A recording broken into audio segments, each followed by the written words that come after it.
welcome back to another episode of On the Right Track. I'm John, this is Carter, and today we're going to be talking about pain. Right, yeah. So pain is a big deal in our profession, and I mean, most of the people that walk through our doors are complaining with low back pain or pain from their shoulder. They don't really understand it, and pain can be confusing if you don't know much about science or anatomy. So we're here today to kind of demystify the history of pain for y'all. So we're going to go over what is pain, the anatomy of pain,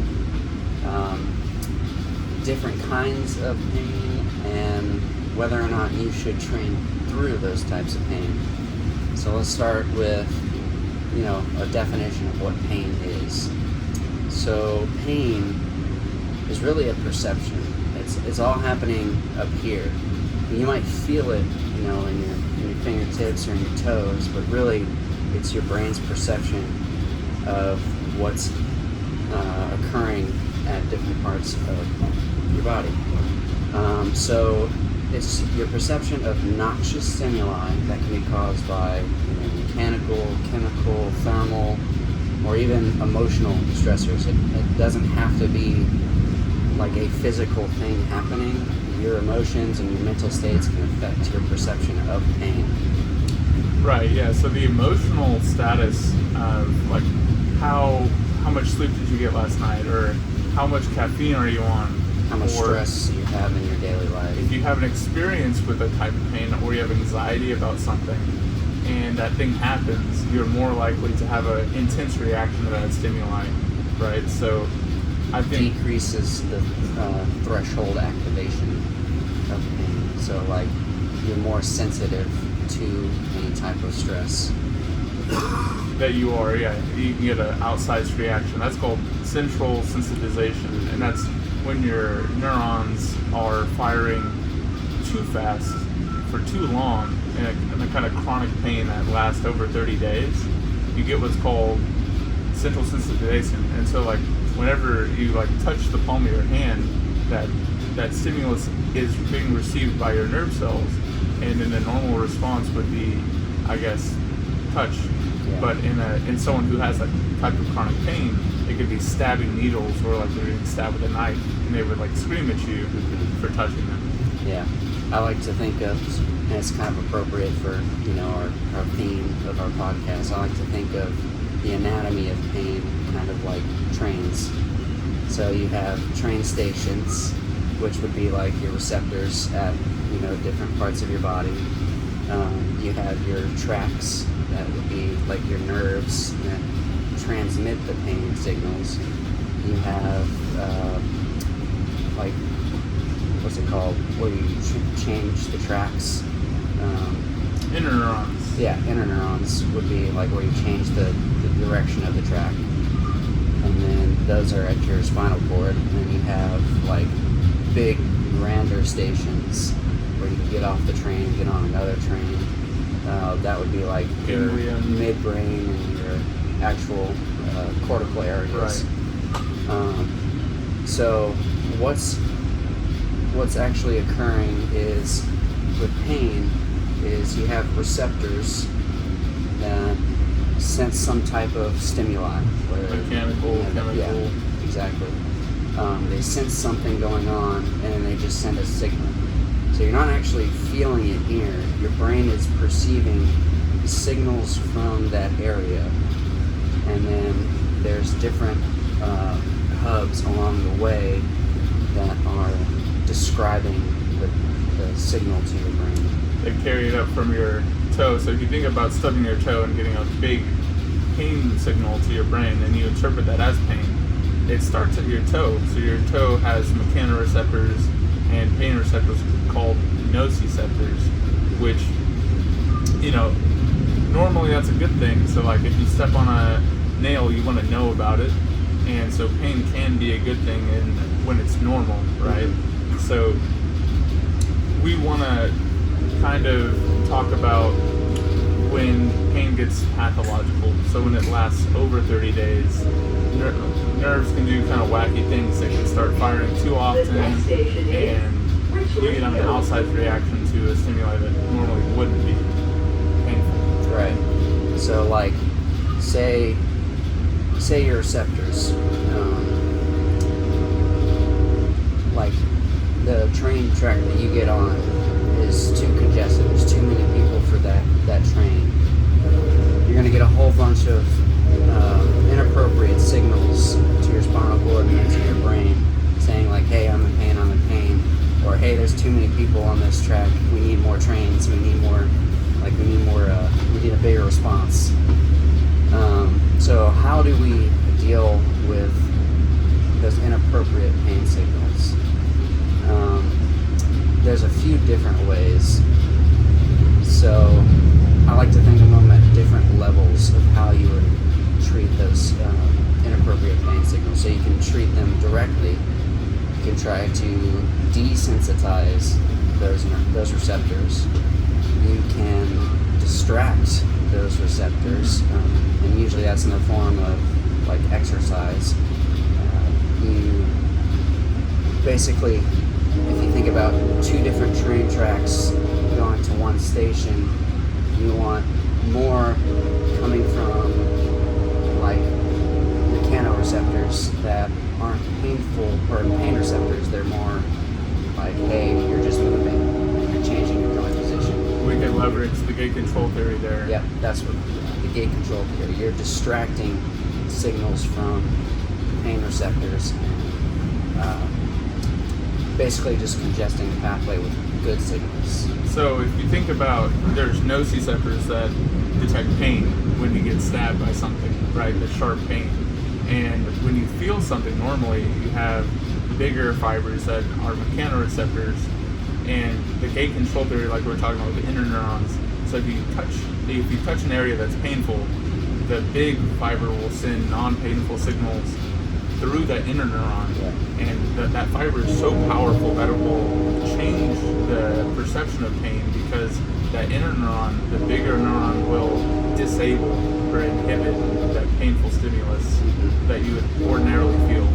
And so as therapists, what we can do is different types of massage therapies, and I think the other day we were talking about vibration therapies that basically stimulate the non-painful stimulus and kind of wash out the pain without opiates, which is really cool. And then I talked about desensitizing your pain receptors. So things we can do for that is like topicals, biofreeze, capsaicin cream. Yeah. One thing that's starting to get more popular is like cryotherapy, like cold baths, cold showers. There's a guy called Wim Hof who, I don't know if you've heard of him. He's nuts. Yeah, he's like he's from like Northern Europe. He's done all kinds of crazy feats where he climbs Mount Everest without a short shorts, hiking boots. But so we know like the immediate effects of cryotherapy, but I think there might be something, long term with chronic cryotherapy that desensitizes your pain receptors, C-type fibers. And then the last thing we focus on as physical therapists, well, maybe not physical therapists, maybe more behavioral health therapists, is cognitive behavioral therapy. So changing your perception of pain at the cortical level. Right. And that could be really powerful for people. The psychology of pain is super impactful. And I think just being educated about how this stuff works is the first step in reducing your pain, understanding it, and not catastrophizing pain. Yeah. So if you have a shoulder pain that hurts and you think it's a mechanical issue, you should go to a healthcare provider, right? Because that is kind of like an unknown catastrophe waiting to happen if you don't understand what's going on. But if you educate yourself about the pain and you get that education from a clinician, it'll demystify the pain and, well, I can reach overhead, I just can't do X activity because of this reason. But if you don't know anything, it can kind of ruin your life and ruin your life goals, because almost scared to move, which Yeah. is, you don't want to be trapped in your own body and thoughts. One of the things we've been talking about the last week or so is like the language that we use is really important when we're working with our patients. Usually patients will come in and they've had imaging from some other doctor, their primary care provider, whoever it might be, and they're like, your joints, you're 40 years old, but they look like you're 60. Mm-hmm. And I think that's really negative because our joints are made to be strong. Like, you may have some sort of pathological condition, but our joints are made to respond to different stressors. And I think educating the patient on the strength of certain tissues and like how they can better prepare themselves for those stressors will have a huge impact on them. Yeah. I also think like every case is different. Mm-hmm. And so low back pain is probably our most common injury that we see in our clinic day to day. And some people will say, well, your back is just like mechanically messed up. Like, you are, I guess, dysfunctional. Yeah. And that's not a good message to send. You want to say, like, your vertebrae are strong, because they really are, and they should be. And there's things we can do to strengthen it, whether that be with like calcium pills and like progressive overload safely with the, but like that might not be the best for some people. So every case is different. And so you should be, I guess, asking help from a clinician who has experience, who has the education, who can walk you through your contraindications if that could be dangerous for you. But most people should be fine introducing activity. Yeah, I think that's a good segue into like our next topic is pain is normal, but so is activity. Activity should be normal. And what should you do when you have pain and you want to be active? So one thing I kind of use when I'm training is I try to weed out what is discomfort versus what is pain. So when you're training, if you have like generalized, dull, achy kind of feelings, that might be more of discomfort. Or if it's like more muscle burn, if it's not localized to a very specific spot, and if it goes away when you stop whatever the exercise is, that's probably discomfort. It's not pain. I think you had something on the physiology of pain. While you're training. I guess I just wanted to, bounce off of what you're talking about. So like, I train for a half marathon, and with that comes risk for injury, but also risk for health gain, right? So like, I am more cardiovascularly fit than I was before that, and I had to fight through things. I had to learn about human physiology, so I developed what's called plantar fasciitis, which is basically on the sole of your foot you have a band of fascia that can get so tight because it's attached to your heel cord, and with repetitive stress of running, it can become painful in runners especially. And so that's something that I had to rehab and I had to learn about.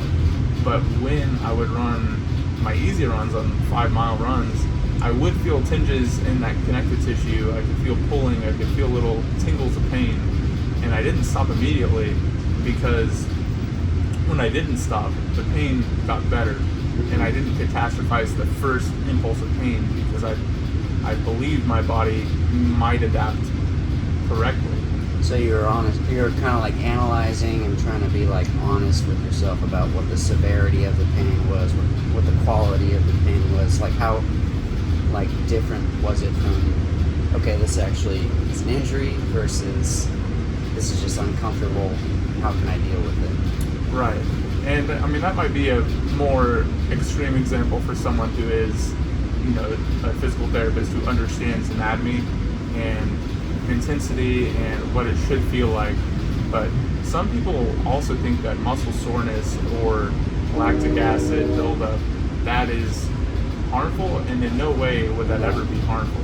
No. Yeah. I think DOMS is like delayed onset muscle soreness. It's usually Usually starts about 24 hours after Up to high intensity training. 72 Up to hours. 72 hours, and usually it feels like more of a muscle burn type pain. Maybe like you might feel it at the like just before your joints, like in your tendons.